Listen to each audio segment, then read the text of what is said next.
ఏంటి 50% వరకు తగ్గింపా? అవును మరి మన Gayathri Reddy silks weaver sale లో. Hello everyone, welcome to I dream. This is anchor Lasya Reddy. So ఈయన ఏ వీడియో పెట్టినా మిలియన్స్ విత్ ఇన్ 1 డేలో వచ్చేస్తాయి. సో గత 3 to 4 years 5 years నుంచి యూట్యూబ్లో ట్రెండింగ్ స్టార్ అని చెప్పొచ్చు. అండ్ డైలాగ్స్ అయితే ప్రతి ఒక్కరు స్టేటస్ పెట్టుకునేలానే ఉంటాయి. అసలు ఏంటి ఆయన స్టోరీ, ఏంటి ఆయన జర్నీ, ఏంటి ఆయనకు ఆ డైలాగ్స్ ఎలా వస్తాయి, అంత కామెడీ ఎలా పండిస్తారు అనేది పూర్తి డీటెయిల్స్ ఈ వీడియోలో తెలుసుకుందాం. He's none other than actor, writer, director Prasad Behera గారు. నమస్కారం ప్రసాద్ బెహ్రా గారు, ఎలా ఉన్నారు? అసలు ఇండస్ట్రీకి రాకముందు ఎవరైనా ఒక 4-5 జాబులు చేస్తారు, కానీ మీరు 40 to 50 జాబులు చేశారు అని విన్నాను. 40 to 50 జాబ్స్ ఏంటది? 40 to 50 కౌంట్ ఏమీ లేదు, కానీ చాలా జాబులు చేశాను. ఏం జాబులు చేశారు? ఇన్సూరెన్స్లో పనిచేసా, బ్యాంకులో పనిచేసా, షోరూంలో పనిచేసా, మారుతి షోరూంలో పనిచేసా, జేవేరి ఆటోమోటివ్స్, లక్ష్మీ హుండైలో పనిచేసా, ఓకే, మ్యాథ్స్ కేర్ టేకర్గా పనిచేసా, మ్యాథ్స్ టీచర్గా పనిచేసా. ఓ అయితే వెరీ ఇంటెలిజెంట్ అయితే. అంత లేదు, మ్యాథ్స్ ఒకటే వచ్చు, మిగతా వేరే అప్పట్లో వచ్చేది, అది కూడా మర్చిపోయాను ఇప్పుడు. అండ్ ఈటీవీ ప్లస్లో నాట్ జాబ్, అది ఫ్రీలాన్సర్గా చేస్తుంది. సో బోల్డ్ అన్ని జాబ్స్. అసలు ఇక్కడికి ఎలా ఎండప్ అయ్యారు? అంటే నేను ఒక రైటర్, నాకు రైటింగ్ స్కిల్స్ ఉన్నాయి అని ఎలా తెలిసింది? ఇక్కడ నుంచి వెళ్ళిన తర్వాత జాబ్స్ అని చేసి మళ్ళీ వచ్చానండి. ఓకే, ఫస్ట్ ఇక్కడికే వచ్చి కొన్నాళ్ళు ఇక్కడ అని తెలుసుకొని ఒక చాలా మంది తెలిసిందే యాక్సిడెంట్ తర్వాత నేను వెళ్ళిపోయి జాబ్స్ అన్ని చేసి మళ్ళీ. ఏం యాక్సిడెంట్?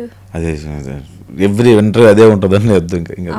సో యాక్సిడెంట్ తర్వాత మళ్ళీ ఒక చిన్న యాక్సిడెంట్ తర్వాత మళ్ళీ వెళ్ళిపోయి కొన్నాళ్ళు అక్కడ ఉండి, కొన్నాళ్ళు 40 జాబులు చేయడం గొప్ప కాదు, 40 జాబులు స్థిరంగా లేకపోయాను, అది మైనస్. అది ఓకే. సో ఏం నేర్చుకున్నారు? 40 to 50 జాబ్స్ అంటే బోల్డ్ అంత నాలెడ్జ్ గెయిన్ చేసి ఉంటారు. ఇప్పుడు ఏది అడిగినా, ఇన్సూరెన్స్ గురించి అడిగినా, ఫైనాన్స్ గురించి అడిగినా, మ్యాథ్స్లో ఎవరైనా పిల్లలు డౌట్స్ అడిగినా ఇవన్నీ చెప్పేస్తుంటారా? అది మరి కొన్ని వరకు ఒక ఐడియా అయితే, బేసిక్ ఐడియా అయితే ఉంది, ఇవన్నీ మారిపోయాయి కదండి.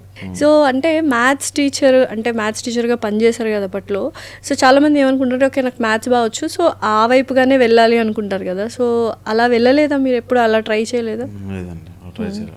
బతుకు తెరుగు కోసం చేసిన పనిలే తప్ప అంత ప్యాషనెట్గా అలా. సో ప్యాషనేట్గా రైటింగ్ స్కిల్స్ ఉన్నాయని మీకు ఎప్పుడు తెలిసింది? అంటే ప్రతి ఒక్కరికి ఒక స్కిల్ ఉందని ఏదో ఒక పాయింట్ ఆఫ్ టైంలో తెలుస్తుంది కదా. అలా ప్రసాద్ బెహ్రా గారికి రైటింగ్ స్కిల్స్ ఉన్నాయని ప్రసాద్ బెహ్రా గారికి ఎలా తెలిసింది? ఎప్పుడు తెలిసింది? ఫస్ట్ హిట్ వచ్చినప్పుడు. ఓ, హిట్ వచ్చినప్పుడు? హిట్ వస్తే కాదు కదా అసలు. ఎవ్రీబడి కెన్ రైట్ అండి, మీరు కూడా రాస్తారు. సో మీరు రైటర్ అని యాక్సెప్ట్ చేయాల్సిన జనాలు. సో అది ఒక హిట్ వచ్చిన తర్వాతే మీరు డైరెక్టర్ అవుతారు. సినిమా తీయగానే ఎవరు, ఫ్లాప్ అయిపోయిన తర్వాత రెండో సినిమాకి ఎవరు పట్టించుకోరు. సో అలాగే ఒక హిట్ వస్తేనే రైటర్గా డైలాగ్స్ అందరూ రిపీట్గా మాట్లాడుకుంటేనే మన డైలాగ్స్ అప్పుడు మా రైటర్ ఏంటి తప్ప, లేకపోతే అయినట్టు కాదు. ఎవరిబడికి రైట్ కదా, అతను రాస్తారు, నేను రాస్తాను. అంటే మాకు రైటింగ్ స్కిల్ లేదు, మేము ఏం రాస్తాం? ఏదో ఒకటి రాస్తారు. మీరు ఇంటర్వ్యూకి వచ్చి ఇప్పుడు ఒక వెబ్ సిరీస్ అట్లా అని కాదు. ఇప్పుడు రైటింగ్ అంటే లైక్ ఒక స్టోరీనో, ఒక వెబ్ సిరీస్, ఒక నెరేటివ్ టైప్లో రాయడం అనేది డిఫరెంట్ కదా. మీరు స్టోరీస్ అని చెప్తుంటారు కదండి, రాసుకుంటారు కదా. సో మీకు బాగా నచ్చిన డైలాగ్ ఏంటి మీరు రాసిన వాటిలో? ఒక పోయం ఎక్కడో చూసానండి, ఆ పోయంని షార్ట్ చేస్తే ఎలా ఉంటుంది అన్నప్పుడు, ఎద్దు నందైతే రైతు శివుడు అని. దాని తర్వాత అది ఎక్కడో వేరే వాళ్ళ దగ్గర కూడా చూసాను, నాకు చాలా ఇష్టం డైలాగ్ అది. అండ్ ప్యాషన్ అంటే తపన కాదు తపస్సు అని. సో బోల్డ్ అని డైలాగ్స్ రాసేసారు. ప్రతి ఒక్కరు స్టేటస్లో పెట్టుకుంటూ ఉంటారు. ఎక్కువగా యూత్కి బాగా కనెక్ట్ అవుతుంటుంది, ఎస్పెషలీ అబ్బాయిలకి బాగా కనెక్ట్ అవుతుంటుంది, రిలేషన్షిప్ కానీ ఇవి కానీ. ఎవరైనా సినిమాల్లో మీ డైలాగ్స్ తీసుకొని సినిమాల్లో పండించడం జరిగిందా? ఒక 2 సినిమాలు చేశారని వాళ్ళు అడిగారు కూడా. తప్పు. ఓకే, మిమ్మల్ని అడిగారా? అడిగి మరీ చేశారంట. ఓ నైస్. సో నెక్స్ట్ ఏంటి ప్లాన్స్? అంటే నేను అది ప్లాన్డ్గా చేసుకున్నాను, గ్రోత్ ఫ్లో అంతే. సో యూజువల్గా ఫస్ట్ యూట్యూబ్లో హిట్ వచ్చిన తర్వాత ఫేమ్ ఏదైనా మార్చిందా మనుషుల్ని కానీ, లేకపోతే ఫ్రెండ్షిప్స్ కానీ ఏమైనా మారాయా ఫేమ్ వచ్చాక? మారుతాయి. ఏం మారాయి? మనము మారుతాం, మన చుట్టూ ఉన్న పరిస్థితులు కూడా మారుతాయి. ఓకే, మీరు మంచిగా మారారా, ఆరోగెంట్గా మారారా? అంటే మార్పు మంచిదేనా? ఆరోగ్యంట్ అంటే పొగరుతో కూడిన ఆరోగ్యంట్ కాదండి, ఆ స్ట్రెస్ తీసుకోలేకపోయేవాళ్ళం. ఒకే రోజులో షూట్ చేయాలని స్ట్రెస్ అవుట్ ఉండేది, పర్సనల్ లైఫ్లో ఇష్యూస్ ఉంటాయి కదా, అన్నీ ఒకేసారి మీద పడ్డం. అది సడన్గా తెలియనివాడు కూడా ఫోన్ చేశారా బాగా బాగున్నావు అంటాడు, వాడు ఎవడో మనకు తెలియదు అని ఎప్పుడూ వదిలేస్తుంటాం మనం, వాడు మనల్ని ఎప్పుడో వదిలేస్తుంటాడు. అఫ్కోర్స్ ఈ వాంటెడ్ టు అప్రిషియేట్, కానీ ఎందుకో అది సడన్ ఫోన్ కాల్ నేను అది తీసుకోలేకపోయేవాడిని. సో ఏమైనా ఫ్రెండ్షిప్స్ అంటే ఫేమ్ వల్ల పాడైపోయినవి ఉన్నాయి, అంటే దూరం అయిపోయిన ఫ్రెండ్షిప్స్ ఉన్నాయండి? ఏంటి, ఏమైనా స్టోరీ చెప్పగలరా? స్టోరీస్ వద్దు కానీ చాలా ఉన్నాయి. ఏంటి అసలు అవి ఎందుకు దూరం అయిపోయాయి? ఫేమ్ రాగానే ఫ్రెండ్షిప్ దూరం అయిపోవడం ఏంటి? ఫేమ్ రాగానే కాదు, మన ఐడెంటిటీ కోసం వేరే వాళ్ళని దూరం పెట్టాల్సి వచ్చేది. అంటే మనం అరే మళ్ళీ ఎదగాలరా అనుకున్నప్పుడు రిలేషన్షిప్స్ అని కానీ ఫ్రెండ్షిప్స్ అని అన్ని పక్కన పెట్టి ఆ పని కోసమే ఉండాల్సి వచ్చేది. ఓకే. సో వాళ్ళకి అదంతా అర్థం కాదు, అరే మనల్ని ఎందుకు ఇట్లా దూరం పెడుతుంటారు వీడియో అనుకుంటారు. సో కావాలనే దూరం పెడుతున్నాడు అంటే చాలామంది అబ్బా ఫేమ్ రాగానే మారిపోయాడు ప్రసాద్ బెహ్రా, చాలా ఇది స్టైల్ లేకపోతే యారోగెంట్ యాటిట్యూడ్ అన్న మాటలు విన్నారా మీరు? ఓకే. వాళ్ళు వచ్చి మీకు ఎక్స్ప్రెస్ చేశారా ఎవరైనా? ఇప్పుడు కొంతమంది ఫ్రెండ్స్ బాగా క్లోజ్గా ఉన్న వాళ్ళు ఎక్స్ప్రెస్ చేస్తూ ఉంటారు కదా, అప్పుడు ఏం చెప్పారు మీరు? క్లోజ్ ఉన్న వాళ్ళు చెప్పారండి, ఎక్స్ప్రెస్ చేస్తే నేను క్లోజ్ ఉన్నాను కదండి, ఇంకా అక్కడ కట్ బాయ్.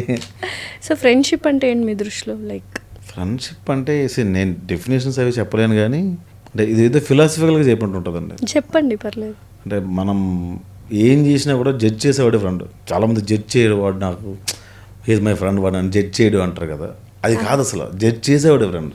జడ్జ్ చేసి ఏం చేయాలి?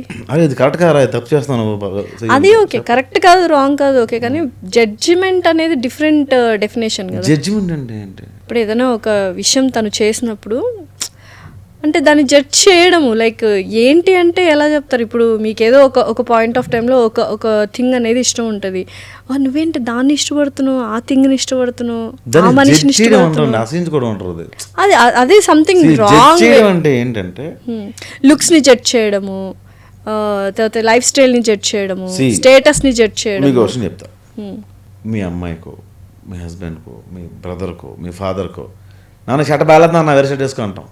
ఎందుకంటాం? ఆ చనువు ఉంటుంది కాబట్టి. ఈ షర్ట్లో ఇంత వరస్ట్గా ఉండేవి అలా అంటారు కదా, షర్ట్ బాగాలేదు నాన్న అంటాం. సో అదొక జడ్జిమెంట్, మంచి షర్ట్ వేసుకొని అర్థం. ఈ షర్ట్లో నువ్వు దరిద్రంగా ఉన్నావు తెలుసా అంటే నువ్వు మనిషిని క్రిటిసైజ్ చేస్తుంటే అర్థం. క్రిటిసిజం వేరు, జడ్జిమెంట్ వేరు. ఇప్పుడు నా ఫ్రెండ్ ఉన్నాడు, నాకు నరేష్ నా ఫ్రెండ్ ఉన్నాడు, సమీరా నా ఫ్రెండ్ ఉంది, లేకపోతే డాక్టర్ చందన నా ఫ్రెండ్ ఉంది, ఉన్నారు వెంకట్, ప్రదీప్, అలా చాలా ఒక బ్యాచ్ ఉంది నాకు యాక్చువల్గా. వీళ్ళందరిలో శాంతిప్రియ అని ఒక అమ్మాయి ఉంటుంది ఫ్రెండ్. వీళ్ళందరూ ఏంటంటే అందులో కొంతమంది శాంతి కానీ లేకపోతే నరేష్ కానీ వీళ్ళందరూ ఏమైనా చేస్తే బాగాలేదురా వరస్ట్గా ఉంది ఇది ఆపే ఎక్కడితో అంటారు, లేకపోతే ఈ పని నువ్వు చేస్తుంది కరెక్ట్గా లేదు, ఇది ఎందుకు ఇలా చేస్తున్నావు, నువ్వు వద్దన్నప్పుడు దీన్ని ఎందుకు ట్రై చేస్తున్నావు అని వాళ్ళు చెప్తారు, గైడ్ చేస్తారు, జడ్జ్ చేస్తారు. బాగపోతే తిడతారు కదా మొహమ్మద్. సో అది ఉండాలి తప్ప. కొత్త డెఫినేషన్ చెప్పారు. చాలా మంది ఏమంటారంటే you know what, she is my friend, she won't judge me, నేను ఏం చేసినా సపోర్ట్ చేస్తుంది అంటే నీకు ఏం చేసిన సపోర్ట్ చేస్తుందంటే ఏదో రోజు పెద్ద టోపీ పెట్టి బైక్ స్టాండ్ తీసేస్తుంది, పడిపోతాం, మా ఒకరు గుర్తిస్తుంది. సో అలా జడ్జ్ చేస్తేనే ఫ్రెండ్స్ అంటారు. జడ్జ్ అంటే జడ్జిమెంట్ అంటే అది పాజిటివ్, అదే దాన్ని మార్చేసి పెంట చేస్తారు. నువ్వు జడ్జ్ చేస్తున్నావా అంటే చేయకపోతే ఇప్పుడు నేను బూతులు మాట్లాడుతాను రెగ్యులర్గా, మీరు బూతులు మాట్లాడుతున్నా, అరే వాడు బూతులు మాట్లాడతారు మీరు జడ్జ్ చేస్తారు లేదా? కానీ నాలో ఒక నిజం కూడా ఉంటుంది కదా, నేను మంచిగా ఉండొచ్చు, మరి మీరు జడ్జ్ చేస్తున్నారే. అసలు మంచోడు చెడ్డోడు అంటే ఏంటి? పుణ్యం ప్రపంచ మార్గం శ్రీ గారు చెప్తారు, ఏమన్నామండి మంచి. ఇప్పుడు ప్రసాద్ బెహ్రా గారు మంచోడా చెడ్డోడా? మంచోడా చెడ్డోడా అంటే చెడిన మంచోడు, మంచి చెడ్డోడు. ఇదేంటి తికమకలాగా? మా చెడ్డోడు, మహా చెడ్డోడు. మా చెడ్డోడు అంటే మంచి చెడ్డోడు అని. Okay okay okay.